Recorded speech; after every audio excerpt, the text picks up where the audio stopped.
नाज़रीन अस्सलाम वालेकुम। वी पाकिस्तान में आपको वेलकम करते हैं। नाज़रीन, आज फिर जो मेरा टॉपिक है वो फ़लस्तीन है, जिस पे क्या वाकई ही दिल खून के आंसू रोता है? नहीं, ड्रामेबाजी। ना हम कोक छोड़ते, ना पेप्सी छोड़ते, ना हम मसनूआत छोड़ते फ़ॉरेन की। लेनी है बस वही लेनी है। हमें एक अज़म है कि हमने हर चीज़ वो यूज़ करनी है जिस पे बाहर का टैग लगा हो। तो बाहर क्या हो रहा है? हमारे ही बहन भाई, हमारे ही बच्चों को मारा जा रहा है। क्या हम मुसलमान हैं? मुसलमान तो दूर की बात, हम तो इंसान भी नहीं हैं। हम इंसानियत के दर्जे से भी गिर चुके हैं। इस इशू पे बात करने के लिए मेरे साथ जो शख्सियत मौजूद है, मोहम्मद सलमान आज़ाद साहब, आज़ाद तजिया निगार हैं। आइए उनसे पूछते हैं क्या उनका दिल भी फ़लस्तीन के ऊपर रोता है। अस्सलाम वालेकुम सर। वालेकुम सलाम। सलमान साहब, क्या हाल है आपका? ठीक है जी ठीक ठाक, अल्लाह का शुक्र। आप सुनाएं। सलमान साहब, बड़ा क्लियर चीज़ें नज़र आ रही हैं, कौन क्या कर रहा है क्या नहीं कर रहा। कुछ गिनी चुनी फिंगर से मजहबी जमातें हैं, कुछ सियासी जमातें हैं, फिर कहीं दूर मजहबी जमातें थोड़ा बहुत एहतजाज आटे में नमक के बराबर करती नज़र आ रही हैं, लेकिन सियासी जमातें बिल्कुल सफ़ेद पेपर की तरह बिछी हुई हैं। इस पे आप क्या कहेंगे? देखें, इसमें मैं ये कहूँगा कि जो आपने मजहबी जमातों की बात की, मजहबी जमातें भी सिर्फ जो एहतजाज करने के लिए आई हैं वो टोटल 3 ही नज़र आई हैं सामने। अगर अमलन है कि अमलन, अल्फाजन है? नहीं, वो अमलन है। उसकी वजह यह है कि देखें, हर तंजीम जो मजहबी जमात है उसका अपना अपना एक मंशूर है, उस हिसाब से वो लोग जो हैं अमलन आए हैं। अब सबसे पहले अगर मैं तंजीम का नाम दूँ, तंजीम इस्लामी, उन्होंने पहले एहतजाज किया, उसके बाद उन्होंने प्रेस कॉन्फ्रेंस की, अपना बाइकॉट, अपना जो उन्होंने वहाँ पे अपना जो एहतजाज था रिकॉर्ड करवाया। फिर उसके बाद मौसूमात का बाइकॉट का ऐलान किया। उसके बाद जमात इस्लामी, उन्होंने बहुत बड़ा एहतजाज किया। फिर उसके बाद जो आखिरी एहतजाज अभी जो किया गया वो तहरीक लब्बैक की तरफ से किया गया।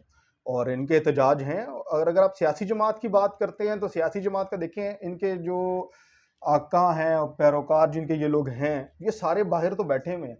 ये उनके खिलाफ क्यों आवाज़ उठाएंगे? किस वजह से उठाएंगे? क्योंकि इनके बच्चे देखें, इनसे सारे वहाँ पे पढ़ते हैं, इनको कुछ भी हो जाए ये इलाज वहाँ से करवाते हैं। ये कोई भी पाकिस्तान के लिए काम करते हैं, पहले वहाँ से पूछते हैं, फिर ये पाकिस्तान के लिए काम करते हैं। तो इसके तो दो लफ्ज़ों में वाज़ेह तौर पे अल्फाज हैं कि ये बिल्कुल अलग अलग चीज़ें हैं ये। मैं एक बड़ी मज़ेदार चीज़ से पूछना चाहूँगा सर, आपने मसनूआत का बाइकाट का कहा। मैं पिछले दिन एक मॉल में गया, बल्कि अपनी फैमिली के साथ गया। मेरी अपनी बेटी ने कहा कि पापा ये लेना है, ये नहीं लेना है। जो वहाँ सेलमैन था उसने कहा जी कि ये शैम्पू ना लें, इम्पोर्टेड है, ये लोकल ले लें। और लोग भी ले रहे हैं। सर, अवाम तो उसको अमल पैरा कर रही है। क्या हमारे नाम नहाद लीडरान, उनका फ़र्ज़ नहीं है कि वो इस चीज़ को अपनाएं? बिल्कुल है, उनका तो पहले बनता है, क्योंकि वो आपको यानी कि फ्रंट पे वो खड़े हुए हैं, अवाम तो पीछे है।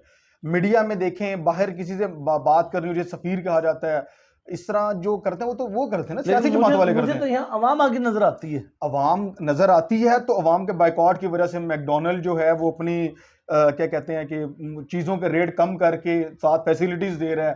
फिर हत्ता कि मैंने यहाँ तक देखा कि पेप्सी ने उसके नाम के ऊपर फ़लस्तीन भी लिखना शुरू कर दिया।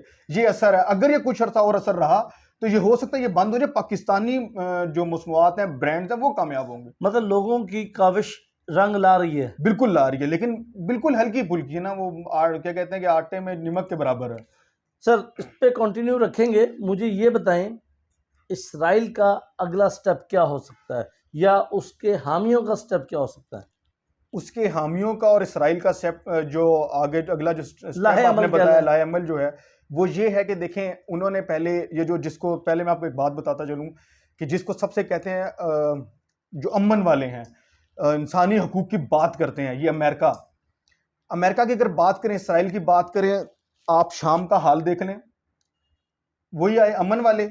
उसके बाद इराक का हाल देख लें, अफगानिस्तान का हाल देख लें, अब आ गया फलस्तीन।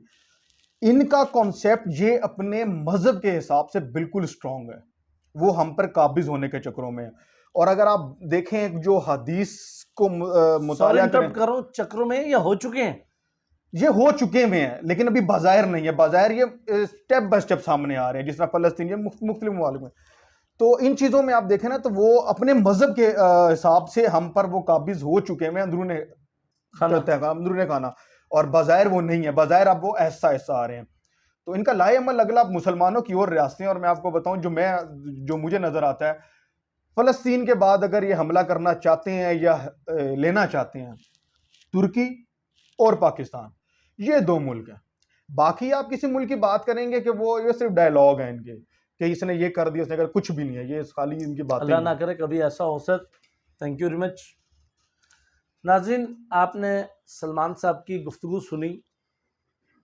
आखिर में यही कहूँगा, हम वाकई ही इंसानियत के लेवल से गिर चुके हैं। हमारा या मेरा ईमान इतना कमज़ोर है कि मैं हथियार तो दूर की बात, आवाज़ भी बुलंद नहीं कर सकता, लेकिन फिर भी ज़मीर इतना ज़िंदा है कि अपने दिल के अंदर उसको बुरा कह सकूँ, उसकी चीज़ों का बाइकआउट कर सकूँ।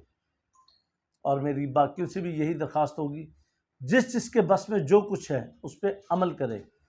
मुख्तसर प्रोग्राम किया, इसमें बहुत कुछ हो सकता है, जो रह गया वो अगले प्रोग्राम में आपके साथ शेयर करेंगे। इजाज़त दीजिए, अल्लाह हाफ़िज़।